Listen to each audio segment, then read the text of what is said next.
I first encountered my significant other through my closest friend, who we'll refer to as Alex. He had a knack for mingling with various circles, and one day he decided to introduce me to his eclectic group of friends. This introduction opened the door for me to step into a vibrant social dynamic which included an array of fascinating individuals. Among them was my then partner, whom I'll call Lily.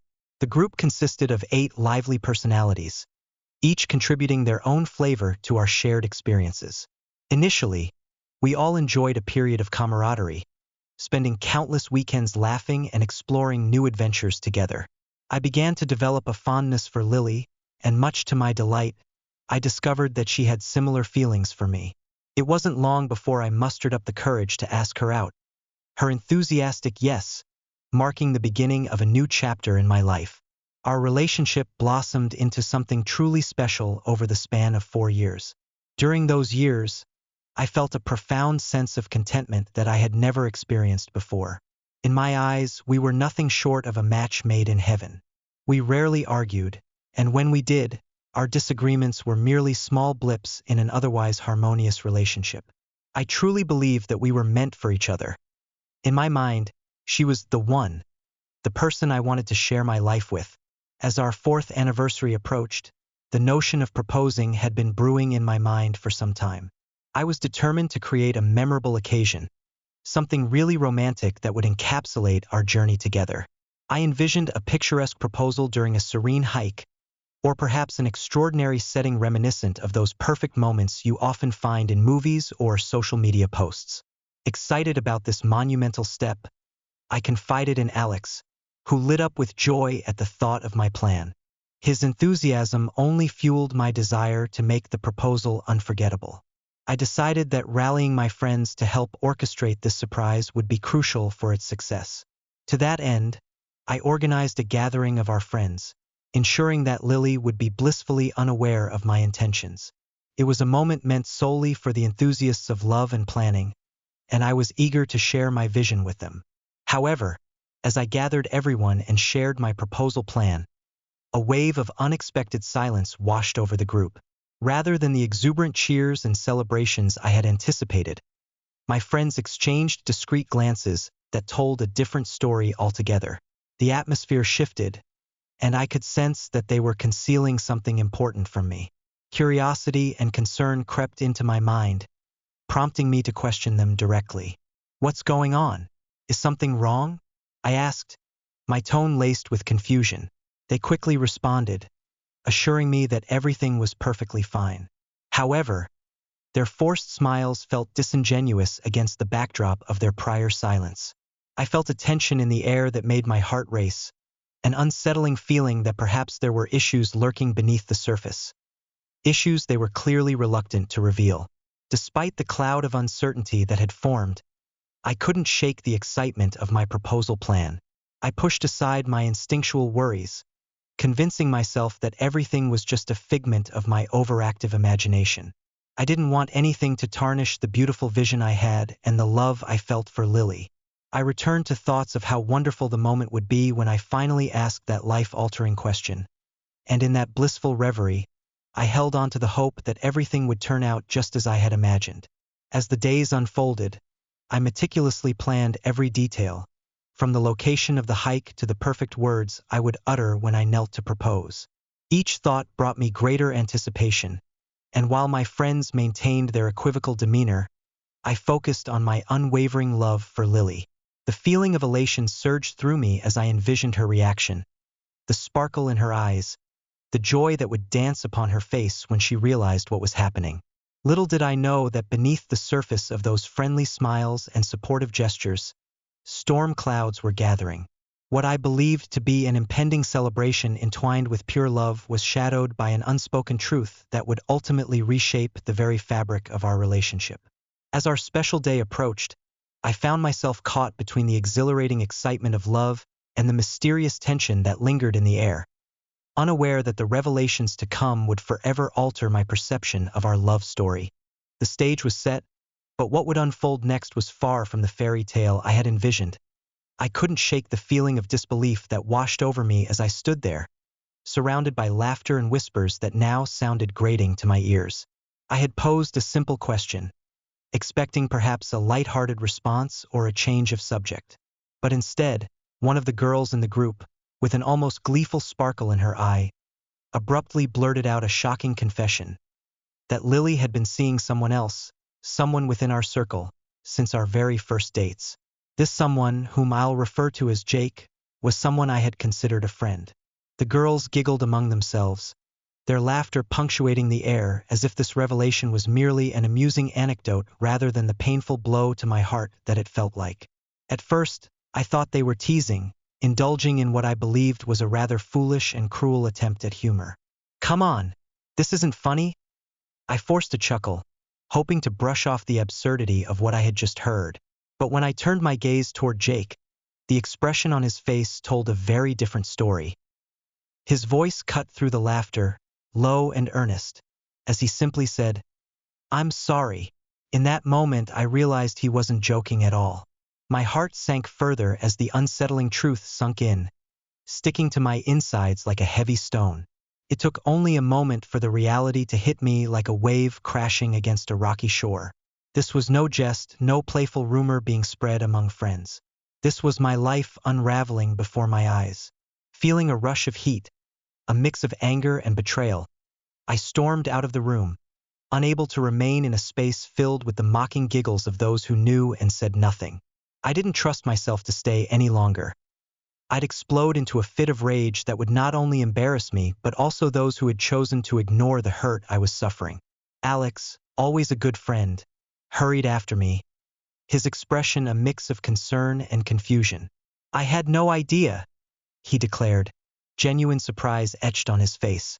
I could see it in his eyes. He was just as stunned by the revelation as I was.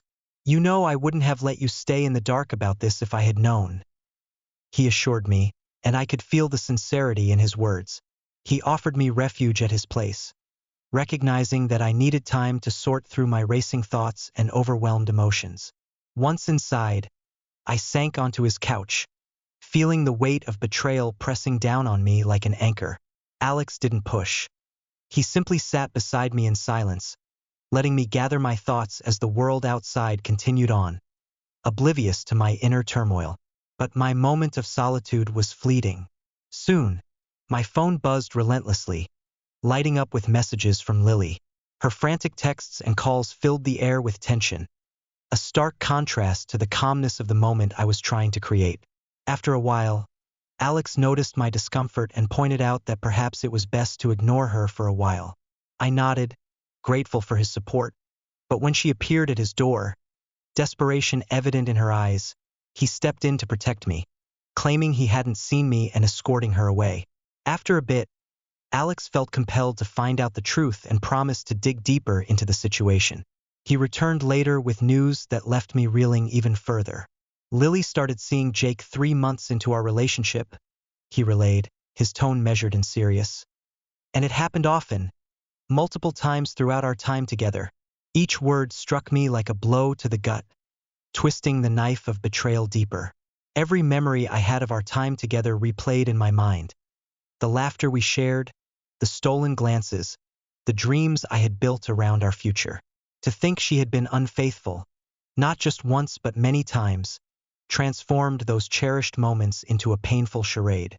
I felt hollow, as though my entire world had been turned upside down, leaving me in a state of shock and disbelief. "What do you plan to do?"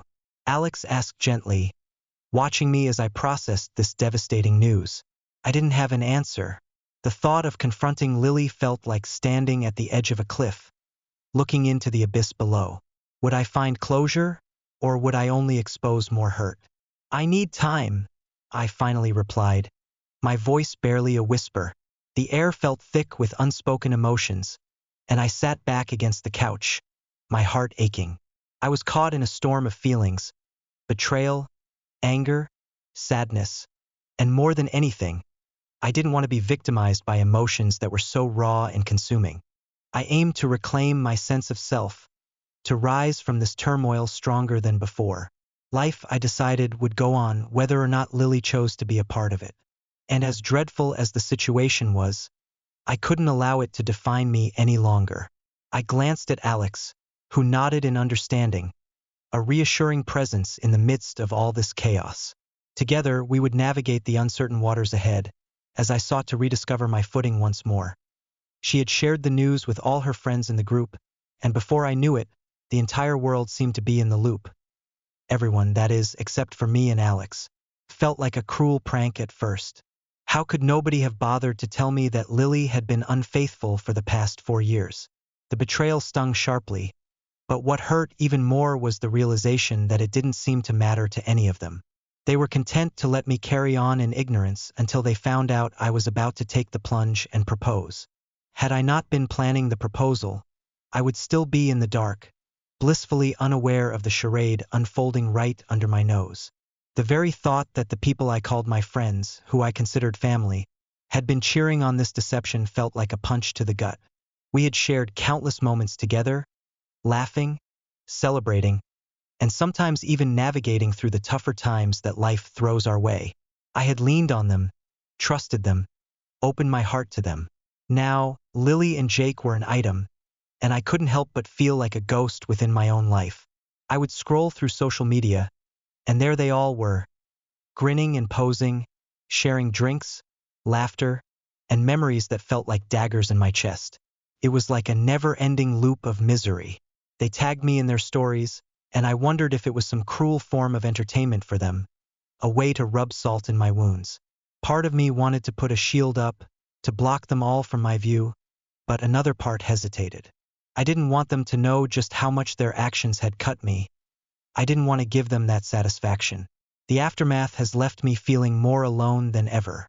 Alex, too, had distanced himself from that group. Watching the people we once trusted turn into reminders of betrayal stung more than I could express.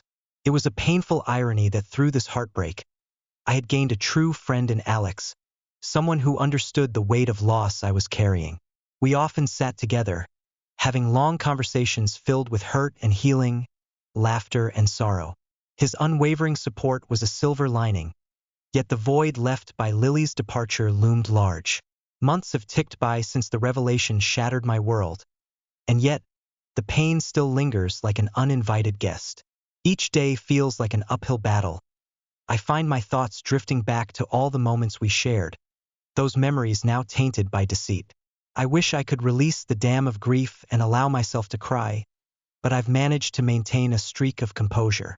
When will I be able to find a way out of this emotional labyrinth?